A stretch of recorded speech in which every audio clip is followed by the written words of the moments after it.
Hello, this is Recovery Diaries In Depth. I'm your host, Gabe Nathan. Thanks so much for joining us. We're very happy to have you here. I'm so excited to have our guest, Katie R. Dale, who wrote an essay for us in around 2017 called Finding My Faith Despite Losing My Mind. Katie is an amazing advocate and a writer. She maintains a blog about her disorder on faith at katierdale.com. She's a former behavioral patient and case manager with unique firsthand experience with the mental health care system and the symptoms of mental illness from a faith-based perspective. Each week, we'll bring you a Recovery Diaries contributor, folks who have shared their mental health journey with us through essay or video format. We want to see where they are on their mental health journey since initially being published on our website. Our goal is to continue supporting our diverse community by having conversations here on our podcast to follow up and see what has shifted, what has changed, and what new things have emerged. We're so happy to have you along for this journey. We want to remind you to follow our show for new and back episodes at recoverydiaries.org. There, like the podcast, you'll find stories of mental health, empowerment, and change. You can also sign up for our mailing list there so you never miss a new podcast episode, essay, or film. And you can find this podcast pretty much anywhere you get your podcasts. We appreciate your comments and feedback about our show. It helps us improve, make changes, and grow. And of course, make sure to like, share, and subscribe.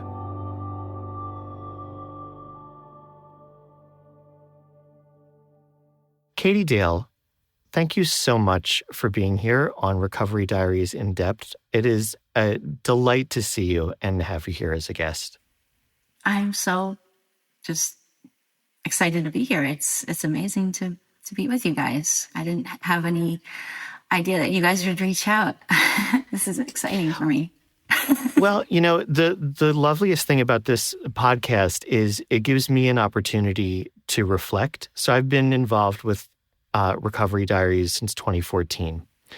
And the whole idea behind this show is looking back into our past essay contributors or people we've made films about and being curious about learning more about these human beings, right? Because we get this essay from you, and it's a snapshot of you at a particular time in your life. And that's it, right? It's kind of like watching a movie. You can pop the movie and it might have been made 30 years ago and it never changes. But the actors who were in it change and they grow older or they pass away or whatever. But you're always like, wow, what's different about them now? And that's the whole idea here, is bringing people back and checking in with them and seeing what's stayed the same, what's different, who are you now, where are you now? So, like, hi, who are you now and where are you now? I mean, you're in Germany, right?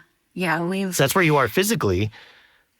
Yeah, we are. He's stationed at Ramstein, my husband. So we are at just a beautiful location in the mountains, like little farm village. It's really small and quiet, but it's surreal. Like every day at 6 p.m., the chimes from the church just over the hill are chiming, and it's like, wow. And every morning too, they wake me up. So it's like living in a kind of a fantasy of like, this is real. But yeah, it doesn't get old at this point. It hasn't so far. So it's been really, really cool. Wow. A little bit different from Florida, huh? Yeah. A lot. Oh, goodness, yes. So can you take us back to Florida? Take us back to 2017 to where you were. What was going on in your life at around the time that we connected to work on your essay? Actually, I think I was in Missouri at that time. Okay. We had just been to,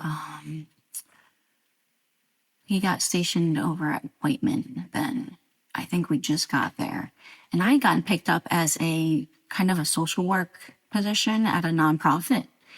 And I was starting to work there when you guys reached out to me about confirming the story was going and everything. So it was really another like chapter was opening, and I started that job and really loved it. Fell in love with that work because I had been an activities director in prior positions in a residential like nursing home type setup before that.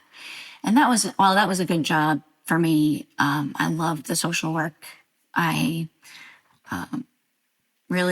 it really fit me for my personality, my background, my experience clinically. And it was a very good eye-opening, like I could tell when somebody was struggling with a hallucination, and my heart went out to them when I was talking with them. And it's just, there's nothing like it when you and somebody else, when you're working with somebody and you're like, that empathy comes out and you're able to connect with that person. It really gives you that rapport to work with them and for them to trust you as their caseworker.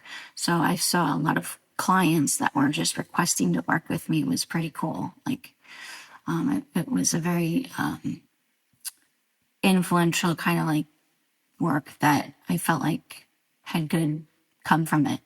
So, yeah. Being in that situation, working in really in a clinical capacity, did you have any reservations when we reached out to you about, hey, would you be interested in exploring your mental health in a kind of public way on this website and with your full name attached, and going into some descriptions of being very symptomatic in terms of bipolar disorder? Did that give you pause at all? What was that experience like for you, thinking about, do I want to do this? Do I not want to do this? What are some of the potential consequences? Yeah, actually it didn't cross my mind. I didn't flinch because that's who I am, is like, you see what you get. And I was writing the book, the memoir that I mentioned in the bio, and I was already working on that. I'm like, yeah, this is my testimony and this is who I am.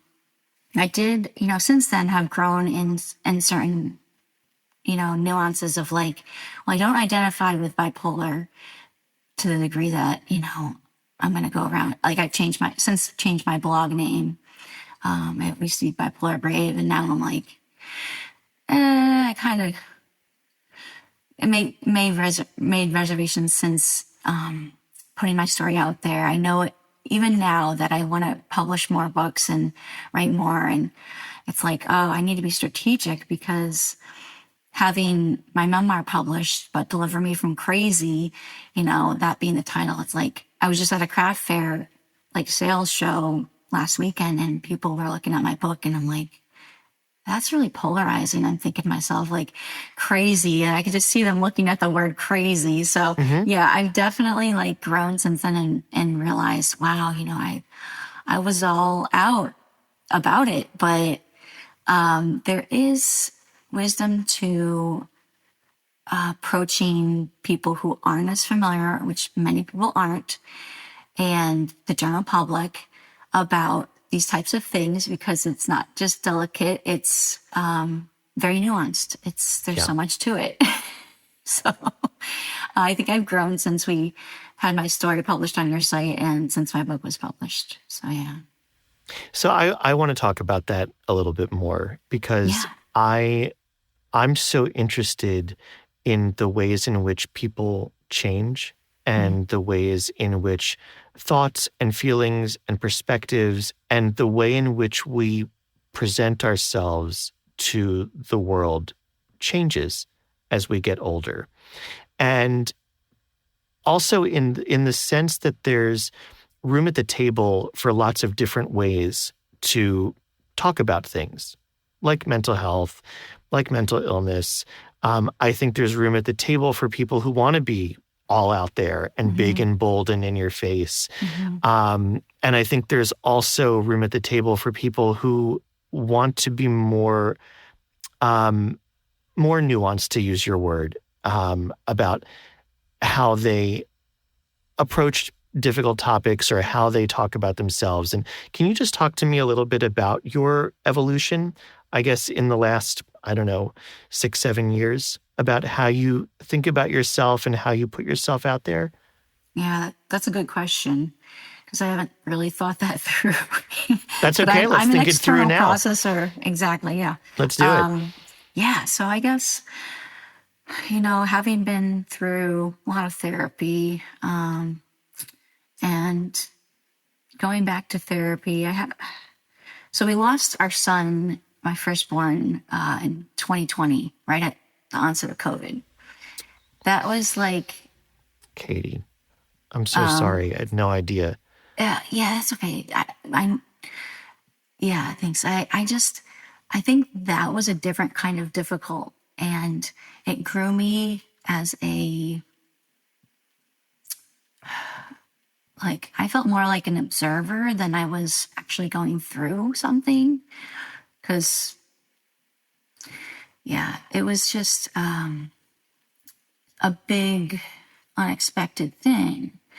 And I kind of took a lot of lessons from that. So, I guess one of the lessons that I learned was that stuff like that, I don't know. Now I'm still thinking about it because I'm sharing it and I'm thinking that hits like a ton of bricks sometimes when you just drop a bomb, right? Yeah. And it's like, oh man, you must have felt this, this, and this, or oh, so sorry for you, and oh, I can't imagine this. And it's like, gosh, I wish I had written my book. I was just thinking about this the other day because I just published my book right before he was born and passed. And I was like thinking the other day, if I had just come out and told people what was going on more in the book and just explained it and broke it down for them instead of going into the immersive experience of what I went through. And if I'd process it more for the reader and it's just so hard to know still for me, what to say and what not to say. I'm still learning. I feel like it can get to be a little bit much when I'm learning and growing in other areas and I'm not as focused on the experience side of things. So I've been through, the casework position and saw, how I could help people in similar situations. And then I lost my son and went through some other things and just turmoil, but, growth and maturity and years. And now I'm on to different things. I'm pivoting in the sense of I don't want it to be all about the experience, the experience, the experience. I'd rather I'm very much about experiences as a person, but I'm leaning into what's next, what's the future have. And for me, I sense a deep calling to speak to that, a totally different avenue or arena of God and how he speaks to our hearts through his spirit, which is a totally different segment, a totally different population. But I know there's a lot of overlap there too.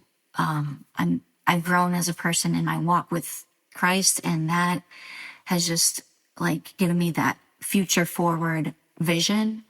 And so I'm also helping other organizations and nonprofits with that kind of tying in the faith and the mental health pieces. But yeah, I just, there's the little things that I would change about the book or about how I used to be so out and about it. But now I'm growing as a person. I'm looking forward to the next book I'm writing and the potential to reach people about, well, if you're, somebody who's had psychosis and you thought you heard from God then, what's the difference between hearing from God from your heart than hearing him in your head? So I really want to get into that. That's my kind of sweet spot where I'm at right now. It's that's what I'm working on. That's where I'm living. That's the space I'm in. Oh, wow. It's, and I guess this is, as I was talking to you before we started recording, like, this is why we're doing this show, because of the evolution of human beings, and because of how many things change, and because of what life throws at us. We have no idea what's around the corner. And we think we have all of this control, and we think we have all of these plans, and it's all bullshit. It really is. Yes. And, I was sitting with my wife, and we were planning out meals like for the week, because we're going like food shopping later today. We have no idea what's happening this week. But even something as simple as like making that food list, you think you're like controlling and mapping out the week, but it can all go out the window at any moment. Go ahead. Yeah. I feel like you want, yeah. As we were talking about that, it's like I have been on the same dosage of the medicines I'm taking since 2012 for, 12 years, and haven't changed the dosage in that time, really. I think maybe came off one of the meds, and like I've been on 2 meds since then, once a day, every day, taking my meds, right? It keeps the symptoms away. I'm thriving. And then I'm like, how long is this going to last? Because I know like medications don't always indefinitely work. And so as much as we're still working, and as much as I feel stable, I have been noticing like some twitching on my face, and I'm like, oh, I hope that's not TD, tardive dyskinesia. Yeah. And that would be like not fun. But TD is not fun. Yeah. No.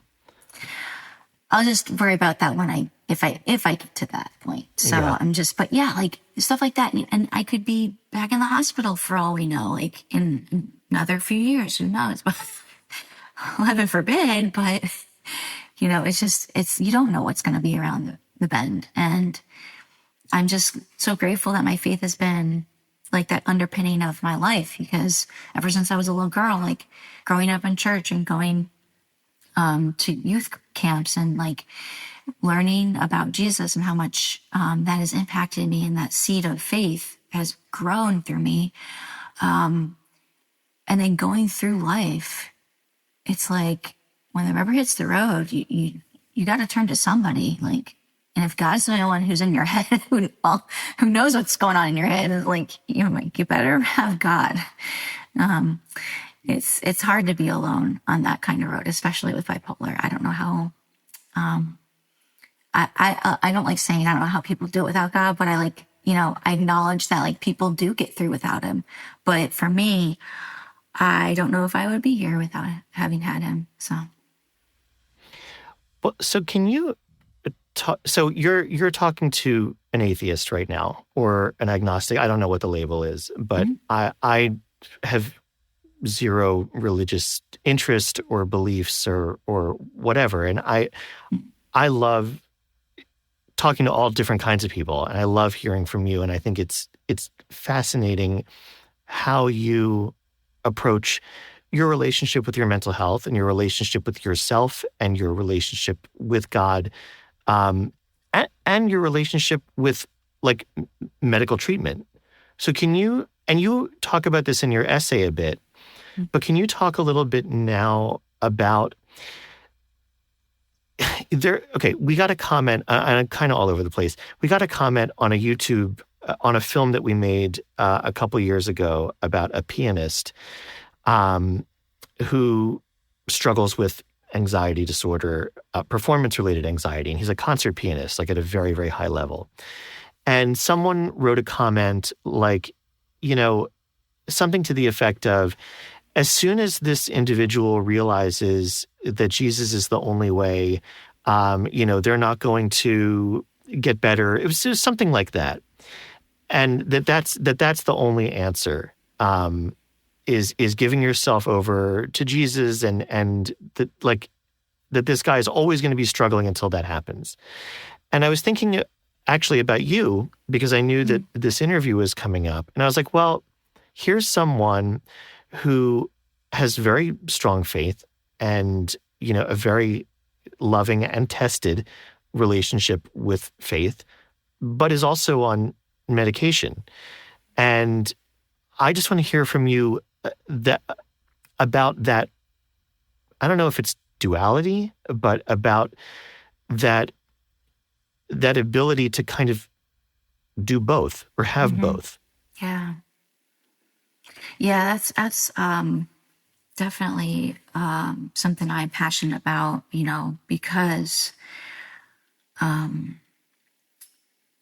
there's just different things that, different points in my life where, like, before I got sick, I was really wanting to know, is God real? And I had not known for sure. Like, I accepted the Lord Jesus into my heart at 5 years old, but you know what? Like, what does that mean? Like, I felt like he was with me. I felt forgiven of my sins. I felt the weight lifted, but that was a 5-year-old perspective. Right. And when I was 15, I was still, prove to me that you're real. I was at that place where I'm like, how do I know this is all what they say it is? So I went to the Gospel of John and read the Bible, which is God's inspired word, like John 14:6, where he says, the way to God, the Father, there is no other way except through me. I'm the way, the truth, and the life. So that truth piece, though, really, really seemed to ground me, because when Jesus claims he's the truth, that's a big statement. So with that seed planted, going through the following year, not realizing I was going to get sick with the onset of the bipolar symptoms, I walked into that new environment that year with the big change and the triggering, the symptoms. And I'm like, well, this sucks. Like, this is a Christian school, and going to, I changed from public to private. They call themselves Christians, but like, where's God? Like, this doesn't make sense. They're not being very Christian to me, or like, they didn't seem to be showing Jesus to me. So the depression set in, and I was just like, a doubt filled my mind. I'm like, how can I be a Christian and have Jesus in my heart? And I'm feeling like nothing, like the apathy and all the chemical imbalance, like of like that zero flat line with the emotions. And yet God lives in my heart. Like, that doesn't add up. Like, there's something off. So I went through, that dramatic and traumatic experience with the psychosis and all that in the hospital. And so all that to say, it's those hard times was when I actually did feel like, once my attitude adjusted to be like, no, like, God's still here. I just have to be still and like recognize him, and spiritually turn my eyes spiritually to Jesus and like believe him, what he's telling me, that he's with me, that he's faithful, that he's Lord, that he's my good shepherd, that he's my great physician, all this. And it's not a work I do. Like, it's not in my strength that I'm pulling myself up by my bootstraps. Like, it's definitely like just acknowledging him and believing and calling out on his name. He did the rest. Like, he showed up. I felt his presence in the hospital. He got me on the right meds after that. Like, the doctors helped. He worked through the doctors and the science and the pharmaceuticals. I got back on the meds that I needed. I went to, good therapists and did the work, put in some, effort with therapy, psychotherapy, talk therapy. But he provided all those avenues. He put those people in my path. He answered my prayers for that healing that I wanted so desperately. And so to me, having that experience gave me that backbone of who I am as a person, that you could never tell me or convince me otherwise, that God isn't real, that Jesus isn't alive, because I've already seen his answer to my prayers specifically for the healing through the medicine and the grace of that. Now, when people say, like you were saying, that the guy was suffering with anxiety. If he had Jesus, he wouldn't suffer.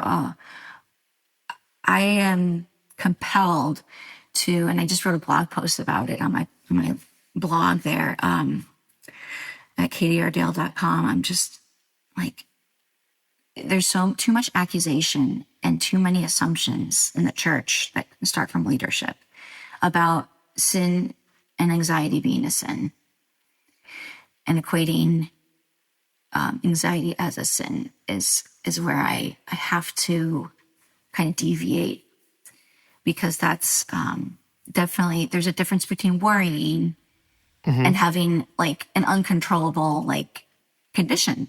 A disorder, yeah. Yeah.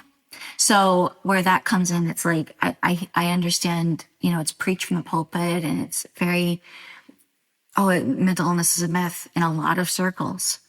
But, that's why I'm still advocating and speaking to churches and the Christian community, that there's just, no excuse for condemning people who are suffering from a no-fault, condition. So I feel for those people who are being condemned and blamed for their illnesses. It's just something I'm aware of every day when I work with organizations like National Shattering Silence Coalition and Delight and Disorder Ministries. And we're all in those circles aware that like anosognosia and the lack of insight is a huge piece. And yet I struggle with speaking to and communicating this, but I got to do this some more because I don't think a lot of the church gets it, but that piece of anosognosia is still a barrier for the church not aware. It's like they aren't aware that people aren't aware or have that insight. So yeah, it gets pretty frustrating for sure. Yeah. And I'm so glad that you wanted to talk about this, because I feel like there's this statistic from NAMI that says the average length of time between onset of symptoms and a person seeking help or treatment is 11 years. That's just the average, right? And when I think about that, and I think about all the myriad reasons why someone might not want to seek help, among those, I think about people who are religious, who may go, God, if I talk to my faith leader, or if I reveal that I'm struggling with, I will be shunned. I will not be embraced in this atmosphere of all are welcome, or, everyone is welcome here, and all of that stuff. It is conditional love. It's not, for many, it's not the unconditional love that is preached. Right. It's, well, if you fall into line with how we think about marriage, or how we think about sexuality, or if you don't have, X, Y, and Z disorder, yes, we will embrace you and such. But if you fall out of step, then there's going to be a problem. Or at least that can be certain people's perception. And I feel like that can be a barrier to seeking help. And I feel like lives can be lost that way. And that gets us into the whole other thing about, well, suicide is a sin. And the perception that way. I remember I was doing a suicide awareness event at a Catholic college, and a very, very old nun was in tears after the event, and I came up to her to talk to her, and she said, I lost my brother to suicide 52 years ago, and we just have to stop this. We have to stop telling people that they're going to hell, or that this is a sin. And I look at people like you as, you're kind of how change happens. People like you who are walking the walk and talking the talk and living with mental health challenges and also living a life of faith and being open about that, and trying to change how that's viewed within the context of faith. That's how change happens, I think. So I just want to recognize that. Yeah, thanks. Yeah, I think there is good efforts going on. Fresh Hope for Mental Health is an organization that is very instrumental. They have their worldwide support groups out of Omaha, Nebraska. They're a great organization doing a lot of good things. And Church Mental Health Summit, that's put on by Hope Made Strong out of Canada with Laura Howe. And there is Thrive and Cultivate. It's another church leadership mental health summit online. And there are people that get it, and they're doing the work to, send that message. But even while that's happening, there's the least of these too, that are suffering and not getting the help they need. And what do we do then? Yeah. So I think I always remember anosognosia, because that is usually why we resist the treatment if we have a mood disorder. So I always want people to be aware of that, because it's not well known, it's not common knowledge. And bringing that up also for the church's sake, that's your mission. Is your mission field should be the least of these, Jesus cared for, and giving them a cup of water, visiting them in prison, going to the hospital for somebody who doesn't realize they're sick is your least of these. And that's how, I feel like we need to really not forget. And I hope, that's my hope, is that the work and the effort and the advocacy I feel called to go in, I really truly believe Jesus is leading the way in, and hope that the church follows. So, well, you've been doing the work for a long time, and I can't think of a nicer way to lead into the essay that you wrote for us a number of years ago now. It is called Finding My Faith Despite Losing My Mind, and I would love it if you would read this aloud for us. That would be great. I can do that. Yay. Okay. At 24, I was hitting the peak of my young adult life. I was a college grad enjoying marriage and working my dream job as the graphic designer for a small business in sunny Central Florida. Yes, I was living with bipolar 1, diagnosed at the tender age of 16, but I had come a long ways from my 3-week stay in the juvenile psych ward. The unpredictability of that memorable stay blindsided me.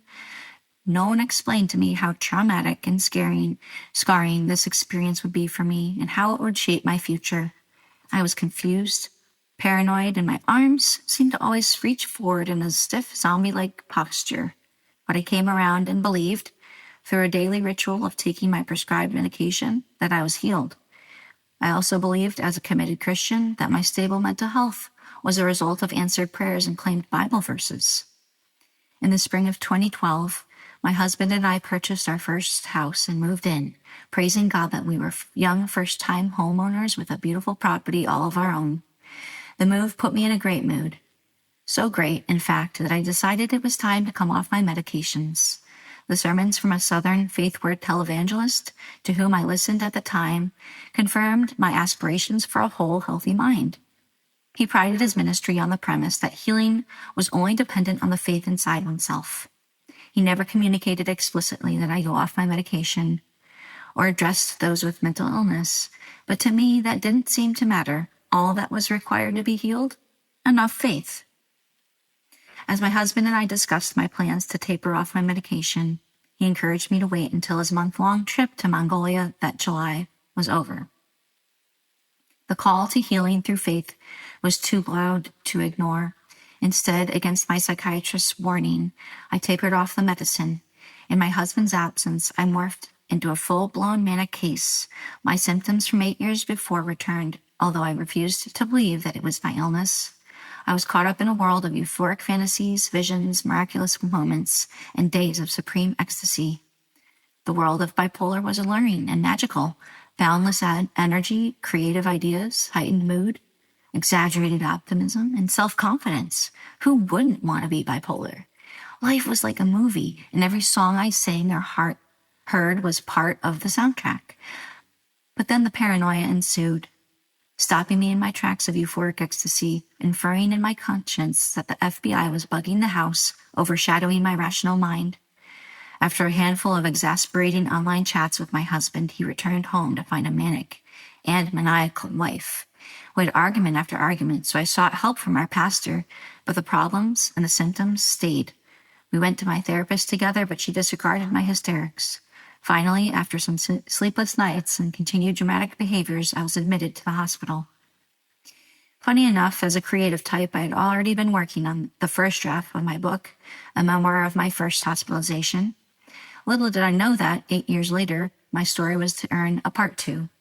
Endless nights and days and nights, lost in paranoia and manic psychosis. Once admitted to the adult ward, the screams down the road from SeaWorld Orlando didn't help at all. I couldn't tell whether they were screams from exhilarated amusement park guests or the internal cries of at least half of the psych patients. The first night there slipped seamlessly into days of insomnia. I was experiencing paranoia that kept me from getting sleep, believing my dreams would be extracted and used to manipulate me. I fought to stay awake, and sundown proved most difficult. At first, refusing to take any medication, I now entertained hallucinations and believed I was in the midst of angels and demons and spiritual warfare. My overt manic expressions of improvised songs, rapping, and flirtatious witty banter made me feel like the star of the show, and a messiah complex followed. When I prayed for a miracle, I got one. I requested to leave within the first 3 days, so the hospital conducted a court case and the system permitted my discharge against my psychiatrist's wishes. On the subsequent trip to my cousin's wedding in New York a week later, my husband and I made it through the ceremony, but the drug cocktail hastily prescribed before my discharge quickly lost effect, and we were forced to take an impromptu flight back to Florida, where I was readmitted into the hospital again. Desperate to win this battle of my sanity versus my misguided judgment, I finally embraced the staff's medication recommendations. Rounds of group therapy and supervised activities, plus the testing of multiple psychotropic medications, kept my paranoia alive. I was the butt of a cosmic joke and being persecuted for my faith. It didn't seem fair that they could keep me behind locked doors and call me a danger to myself and others when all I wanted was to get out of this pit. I was being mocked, lined up for the slaughter. Ideas of reference came and enhanced this journey of distorted reality. When a patient named Edward tried to kiss me, I was suddenly Bella Swan from the vampire series Twilight. With the presence of a ropes course in the courtyard and the assimilation of people in a confined unit, I was Katniss Everdeen from the Hunger Games. A bossy blonde girl manipulated and teased me, and I morphed into Laura Ingalls, fighting spoiled Nellie Olson from Little House on the Prairie. The psychosis packed a punch, and I was on cloud 9 for a good portion of the time. But no matter how outlandish my beliefs, I couldn't stabilize and come back to reality. This illness was too much for me to handle on my own. When they discharged me the second time, after another 10 days, I was still tipsy. At the beginning of October, after a few anxiety attacks at home and a strong intuition that I needed a different combination of medications, I readmitted myself to a different psych ward for a few more weeks. It was a tormenting experience, as I believed the apocalypse was near. It was 2012, after all. I even met another patient, a caricature of Jesus, who tried to convince me he was too busy for my struggles since December 21st. The Mayan calendar date for the end of time came soon. He had me. Hook, line, and sinker. While confusion reigned supreme, my symptoms worsened. Hypersexuality came into the foreground of my bipolar flare-up, and I found the temptation to seduce men and plan a divorce stronger than my own will. When I met a few other charming bipolar flirts, I found the desire to fantasize about being with them unbearable.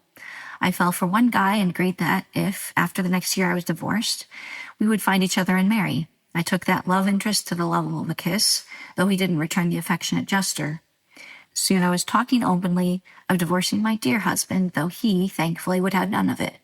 I was sincere, but my passions died off as the time passed and I was discharged for the last time. I held my breath as December 21st of that year came and went, and when the world didn't end, I gradually came back around. It took a while to figure out that all my psychotic hallucinations and seeming substantiations weren't real. After I felt like I betrayed my husband in lusting after another, I doubted I was even born again, a true follower of Christ. A consequence of the illness, when my irresponsible behavior combined with the voices in my head, which told me that I was a child of Satan, not of God. How could I enter the kingdom of heaven if I thought like an adulteress? But my husband never gave up, even when I did. Eventually, I repented and he forgave me. The force of the bipolar disorder was strong, but God proved stronger and faithful. I always had a strong faith in God. I felt closest to him in my hospital stays than ever before. But I wanted healing from my bipolar. Didn't he promise healing through faith? Sure, but I am wary now of anyone professing signs and wonders, as Jesus himself tells his disciples in Matthew 7:21-23. Not everyone who says to me, Lord, Lord, shall enter the kingdom of heaven, but he who does the will of my Father in heaven. God is good, as he restored my mind, my faith, and my life. It almost cost me my faith, but slowly and surely I came out of the fog. The bottom line is this: I needed to take my medication, no matter how much faith I possessed. My journey since that last hospitalization incorporated intensive cognitive behavioral therapy, a daily routine of taking my medication, finding a career I'm passionate about, advocating for mental wellness, and sharing my story in memoir and blog form. I am a firm believer not only in healing through prayer, but in the merits of medication and science. If I had the opportunity to sit down with my younger self, maybe in the activities room or the hallways of that psych hospital in Orlando, I would tell her that, yes, God can and does heal. But just because some preacher encouraged you that you could be healed simply by having enough faith, you need to be wise and take counsel of others. Medication is God's gift to you to keep you stable and mentally intact. That's what I would tell that confused young woman. I know this is true because without my medicine, I lost my mind, even though my faith was intact. Without God, there's no medicine, and in regards to my mental well-being, that is the miracle of miracles, redemption through modern science and medication. He is, after all, known as the great physician. Thankfully, I'm taking his prescription for a full, healthy life, medication, and a daily dose of his truth, his word. Today, I'm more stable and sound of mind than ever. I have found that this life with serious mental illness is a battle, but if I can take my medication and hash out my issues in life with a Christian therapist, close friend, or family members, I am already on the road to victory. Half the battle was accepting the diagnosis and understanding that there is a treatment that can keep me balanced and functional. I'm going places now. Sharing my testimony and trials proves to me and others that this illness is not something to ignore, but that the Lord, my shepherd, is working out everything to the good and to his glory for all who love him and are called according to his purposes. Romans 8:28. Everyone has a cross in life to bear, and mine happens to be bipolar disorder. I'm so blessed to have the depth of experience I did. I felt the closest to God in the hospital, and no one can deny me that. He saw what I saw, heard what I heard, and that comforts me. I know beyond a shadow of a doubt that even in my mania, he was in control then and is in control now. It's his creation. He is king of it. So for those struggling with faith in God in the midst of mental illness, take courage. He is for us. For God has not given us a spirit of fear, but of power, love, and a sound mind. 2 Timothy 1:7. When the day comes and psychiatry wants to study the connection between spiritual and scientific, my case will provide the material to do so. I'm convinced the spiritual, social, intellectual, emotional, and physical are intricately intertwined and more correlative than is generally accepted. If the mind is science's final frontier, it is because it's the most mysterious, complex, and elusive object ever studied. Having my brain chemistry altered through bipolar disorder and the medications I trialed was a psychological meat grinder kind of experience that oppressed and twisted my sanity. I wouldn't be where I am today, healthy and stable, if it wasn't for the superb concoction of medication I take daily. Surely, medication for my mind is nothing short of a miracle, no matter how much faith I have. Thank you so much for not only reading that, but for writing that. And I You're want to welcome. tell you, as your editor, working on that piece, I just remember what a pleasure it was working on that with you. Oh, thanks, Gabe. Yeah, same here. You're a great editor. Yeah. Thank you. So a couple paragraphs up from the end, you write, if I had the opportunity to sit down with my younger self, maybe in the activities room or the hallway of that psych hospital in Orlando, I would tell her. And then you go on to say what you would tell your younger self. This essay was now written by your younger self, with years having gone by. What would you tell the Katie R. Dale who wrote this piece, knowing what you know now, experiencing having what you've experienced now? What would you sit down and talk to her about now?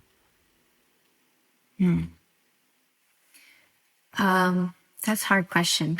I don't know. I'm not That's sure what I I'm here know. for. I'm here for the softballs and the hardballs. Yes, it's good. Because yeah, I feel like, gosh, there's so much that went on between, the time I wrote that piece and now that it's like, I don't have time for that. Like to stop and think. I got a 3-year-old and I'm doing XYZ already. So it's really something I would encourage myself then is just stay the course and keep showing mercy to other people. Like, don't be tempted to judge people for wherever they're at. Do you feel like you judged yourself? Which self? Or is that at that time, or is that something that you struggle with now? For No, choices that you make or even for having mental health challenges or for anything? you know what? I don't think I'm that judgmental as I used to be because I do remember that was a big lesson I learned in the hospital. But I need to be reminded of it every now and then because I don't judge others or myself for like being mentally ill, but I may judge somebody for, I don't know, like something else, like not believing exactly the same way I do and not being there to like listen to them to understand. And I do that probably more than I realize because I've, like, I don't know. I just feel like that could be something I could work on now, even. So, yeah, it's hard. I'm a very introspective person, but it's in those moments during the day that I don't like. I'm not always self-aware about it. I'm thinking about it during the day as I go through my day, but I'm not like always catching myself like, oh, I was judging that person or whatever. Like, it's hard. It's a very human thing, though, right? Yes. It's a very Yes. human thing, and it's also a very human and very cool thing to be contemplative about it, and to notice when it's happening, or maybe notice after it's happened. Maybe you'll leave this interview and to think about it. Maybe when Gabe said, "Oh, I'm atheist," or "I don't believe in anything," maybe I had that flicker of feeling, and that's okay. Which And I think don't, by the way. I don't that's it. feel it. But if you did, Yeah. that's okay. Yeah, And yeah. I think it's okay to feel it or not feel it or think about it or be curious about it. Yeah. Or Yeah. even like subconsciously, because like I might give that vibe because I'm not aware of it. Yeah. Right. Yeah. But that's all part of, that's all part of being alive, I think. Yeah. When you look towards, so in this interview, we did a lot of looking at the past and, looking at where Katie was when she was writing this essay. And in the essay, she's looking at the past and thinking about where she was in her first hospitalization and second. When you look now towards the future, what do you see? I see like light coming into different communities, and it's kind of like a candlelight, and it's illuminated, and it's like there's mirrors that are like we're, I don't know how, this is just me off the top of my head here. I haven't thought of this before, but it's what's coming to me. So there's like mirrors projecting that light, and like the world getting brighter in those communities that are, the light represents primarily represents the love of God, but that light is shining on the truth of like what people are going through. And there's no like filters of what the reality of what they're going through is. So people are able to see clearer what a person struggling with whatever it is going through. So that's where I hope the future is, and that, you know, it would spread like a fire, like a wildfire.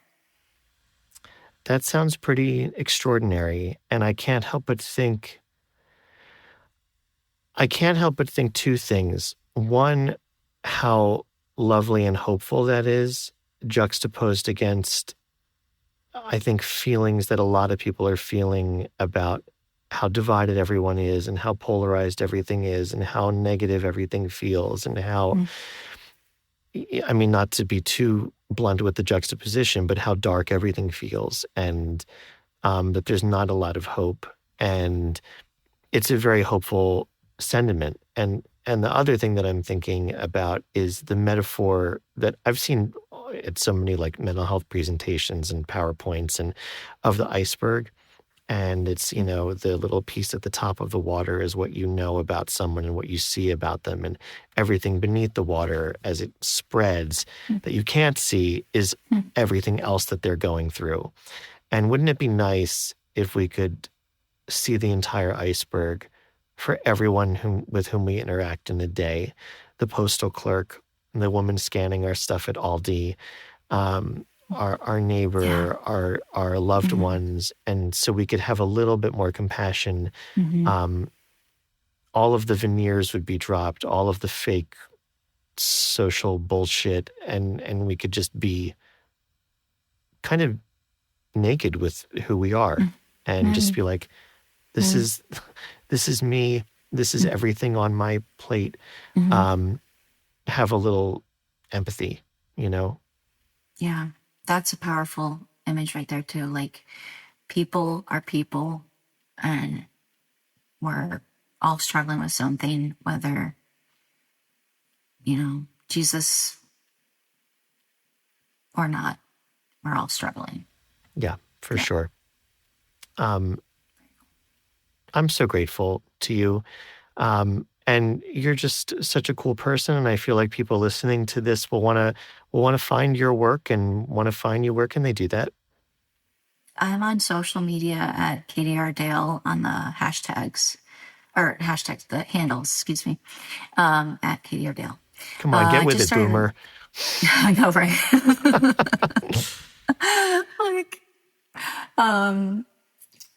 The website is katierdale.com. And I just started a Substack today. So, wow. Yeah, I'm going to check that out and give that a shot too. Yeah. Wonderful. Well, I'm wishing you all the very best. And thank you so much for being here and for looking back with us and for looking ahead with us. Thank you for being on Recovery Diaries in Depth. Okay, this was fun. And what a delight. Thank you for having me. My pleasure. Thank you. Thank you again for joining us in conversation today. It's beautiful to see the progression of our contributors. Thank you so much to our guest for today, Katie R. Dale, for taking us back to her essay called Finding My Faith Despite Losing My Mind. You can find out all about Katie at katierdale.com. I'm so grateful to Katie for sharing her experiences, for sharing her faith with us, and for sharing her curiosity about the human spirit. Before we leave you, we want to remind you to check out our website, recoverydiaries.org. There, like this podcast, you'll find additional stories, videos, and content about mental health, empowerment, and change. We look forward to continuing to grow our community. Thank you so much for being a part of it. We wouldn't be here without you. Be sure to join our mailing list so you never miss a podcast episode, essay, or film. I'm Gabe Nathan. Until next time, take good care.